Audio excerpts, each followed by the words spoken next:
Magandang hapon, Ma'am Mitzi. Kayo po ay nag-o-offer nitong iba't ibang kulay at designs ng bean bags.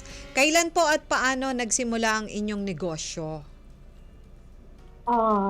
It was November 5, 2013. Nagsimula niya nung yung aking sister-in-law niyaya ko na sabi niya, mag-business tayo. Sabi ko, kaya lang wala akong alam. Yung alam ko lang talaga is yung manahe. Mm. Mm. Anything na pwede kong tahiin since I was in grade 4, tatahiin ko. And then yun, hanggang sa nagka-interest ako, and then every time, nakita ko na rin yung beanbag, di ba sa abroad, usong-uso sa kanila.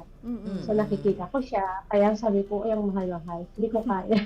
Di, Mm. mahirap. Kaya itry ko na lang. Mm.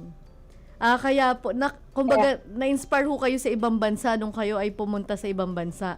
Kaya sinimulan niya na Ma'am si Marinela. Nakita niya, no? Yung ganitong negosyo. Yes, ma'am. At Yes, ma'am. Ang mahal pa niya. Kaya sabi ko, hingi na lang ako ng mga catalogs. Baka okay. sakaling magaya-gaya. Mm-mm. So, ayun naman. Pero hindi naman yung totally gaya, no? Kumbaga, nagkaroon ng idea. And then, Idea. since parang nasa lahi naman namin yung mananahi. So, ang napakadali kong makuha yung patterns. Kung may maisip ako designs, ipapattern ko siya. Nabubuo naman siya. Nagiging yun. Ang ganda rin ang kalagasan.